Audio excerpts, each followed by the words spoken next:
To the left-hand side, we have a large white ship with a yellow funnel. It's called the Wellington, the floating livery hall for the Honourable Company of Past Master Mariners. To be a Master Mariner, you have to have served over 25 years at sea. The late Prince Philip was the lifetime president of that club, then taken over by his son, at the time Prince Charles, but now he's king. I should imagine it will be handed over to someone else. But look above the ship on the river bank as we go past. There is a stone archway with the face of old Father Thames overlooking his old river. This is the Temple Arch, the boundary line between two cities. The city of London, the city of Westminster, we're just leaving. We're now about to enter one of the world's smallest capital cities, at just 1 square mile, the city of London. But also to the left we have a red telephone box staying into the building. Look at the red brick building, look at the tower on the top of the windows. Oxo. I'm sure you all know Oxo, the people who make the famous gravy stock cube. Now the building no longer belongs to the Oxo company, but it is a Grade 2 listed building, therefore it can never ever legally be removed. It comprises of many different things. The bottom's a few shops, the middle is luxury apartments, the top is the famous Oxo Tower restaurant. To the left hand side, the red brick Gothic style building looks a bit like a church, the Zion College and Library. It houses over 300,000 very rare and expensive books, including Queen Victoria's own personal Bible and diary. The building next to it with a sloped roof, the spire in the middle, the old City of London School for Boys. Many famous people are educated over there. People like Lord Asquith, Lloyd George, two of our former Prime Ministers. The building now belongs to J.P. Morgan, the American bank. The semicircular building on the end is the Unilever House, London offices for Lever Brothers, one of the largest manufacturers in Europe today. They make over 800 different products. In front of us, the Blackfriars Bridge. Look to the battlements of the bridge, you'll see something that like church pulpits.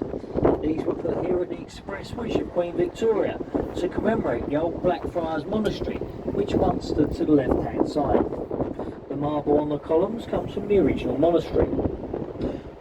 But look to the tops of the columns, you can see carvings of birds. On the upper side, these are freshwater birds, which you find here on the River Thames. On the lower side, there's saltwater birds, which you find out at sea. Now, they actually say it's at this part of the river where the salty seawater meets the fresh river water and then turns it what they call brackish. The second bridge is the Blackfriars Railway Bridge, but as we pass through, in the middle is all the remains from the first ever railway bridge that span the River Thames, the old St Paul's Railway Bridge. It carried the first steam trains across the river for the Chatham Dover Railway system. Now, the top half of the bridge was removed many years ago. It couldn't take the weight of the modern day trains, but you can never remove these old pillars. If you was to pull these out, you would actually undermine the foundations of the modern day bridge and it would become unsafe. That's why these 8 red pillars can still remain. Up through the bridge and over to the left hand side. So through the bridge and to the right, you will see the building with a tall chimney, the old Bankside Power Station. Today, the Tate Modern Art Gallery. If you are interested in modern art, go over there. You can see things like a pile of old bricks, half a cow in a jar, or a bit of screwed up newspaper. A fantastic day out. If you want to see a real work of art, look to the left-hand side, dominating the skyline. We have the dome and golden cross on Sir Christopher Wren's masterpiece, St Paul's Cathedral. It took Wren 35 years to complete. It stands 365 feet tall. It is the second largest unsupported cathedral in Europe. the second to that of St. Peter's in the Vatican City. Many famous people appeared in the crypt of St. Paul's: the Iron Duke, the Duke of Wellington, the Admiral Nelson, and I believe Sir Christopher Wren. The red brick building in front of St. Paul's, the Lord City American School. A young man called Daniel Radcliffe went to school there before he became Harry Potter. As we pass through Norman Foster's Millennium Footbridge to the right, the white circular building with the thatched roof is the replica of William Shakespeare's Globe Theatre. It was built at the dream of an American film director called Sam Wanamaker, and it's actually the first building in London to be built entirely out of wood since the Great Fire of London of 1666. Go over there today, you can see an old Shakespearean play being reenacted as it would have been done back in Shakespeare's time. And in front of us, we have the Southwark Bridge. Opened in 1921 and originally built to relieve the strain in the old London Bridge. When you come above the bridge in front of us on the right, dominating the skyline, we have the Shard. At the moment, the Shard is still the tallest tower block in Western Europe, and it stands 1,016 feet tall. It comprises of many different things: a luxury 5-star hotel, private apartments, a few different restaurants, and the top is a viewing gallery. Before we go through the Southwark Bridge, to the right, look in the corner at the foot of the bridge, there's a flight of stairs coming into the river. This is the Southwark Causeway, also known as Wren's Stairs. It was on them stairs where Sir Christopher Wren used to board a small rowing boat every morning before being rowed across the river to supervise the building of St. Paul's Cathedral. In front of us, another bridge, the Cannon Street Railway Bridge. It services Cannon Street Station, which is up to the left-hand side, between the two Victorian towers. Up until the Second World War, between the towers was a beautiful glass-like roof. Sadly lost during the years. These years later, I think it would be said what a lovely job they did in the modern architecture in with the two Victorian towers. To the right-hand side, a very old and historical pub, the Anchor Bankside. 2015, it celebrated its 400th birthday, and over the years it's been frequented by many famous people, including William Shakespeare, as the original Globe Theatre stood somewhere behind the pub in a place called Park Street. It is one of the nicer riverside pubs, but it does get ever so busy, especially when the old sun starts shining. But through the bridge, keep looking to the right, there is a small sailing ship in Went Dock. It is the replica of Francis Drake's old ship, it's the Golden Hind. Francis Drake was the first Englishman to navigate the world. As I say, it's a replica ship. It was built down in Devon about 35 years ago to commemorate Drake's voyage. Now put up as a museum. You pay a small fee, go on there, as all the history of Sir Francis Drake.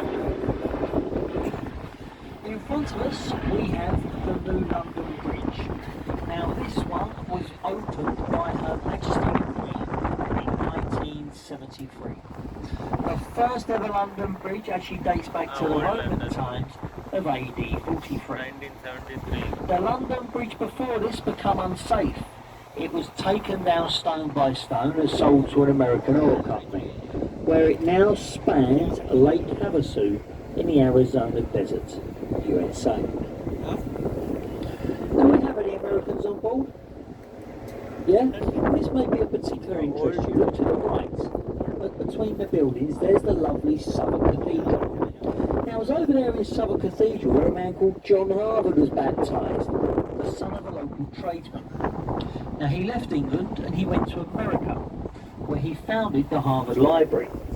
And in turn, that became a part of the Harvard University in Massachusetts, USA. There's a part of the building dedicated to him, known as the Harvard Chapel. And so parts of that building date back as far as the 12th century. But through the bridge to the left-hand side, between the buildings, Yes, you will from see London a Bridge, tall Agartala. stone column Yeah, I do with a know that. golden top. It's Sir Christopher Wren's monument to the Great Fire of London of 1666. It is built to represent a candle. They do say it was a candle which started the fire in the baker's shop in Pudding Lane. If you lay it on its end in an easterly direction, it would touch the point of where the baker's shop once stood. And also to the left, the lovely yellow brick building is the old Billingsgate Fish Market. Now, a fish market stood on that site for nearly 900 years, until the late 80s, when the commission was sadly broken. Fish market. Street 200 premises in the Docklands area. Today's a private. The building next door behind the trees is the Waterguard House, headquarters of Her Majesty's Customs and Excise. That's where they train those lovely smiling people who rip your bags apart when you get to the airport. In front of us on the right is London's very own warship, the HMS Belfast. She was the largest of the light cruisers ever built for the British Royal Navy. Weighs 11,500 tons. She saw active service during World War II and last fired her guns in anger at the Korean campaign. She was decommissioned from the Navy in the 1970s and brought in by the Imperial War Museum, now currently moored up 7 days a week as a museum ship to the public. So obviously,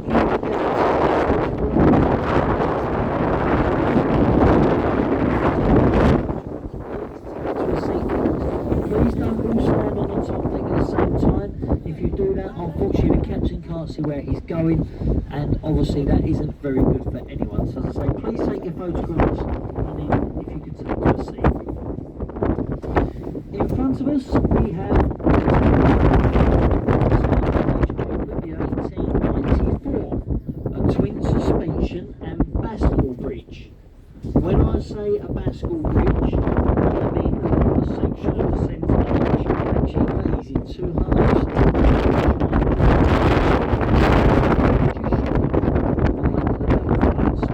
In and out the upper pool of London.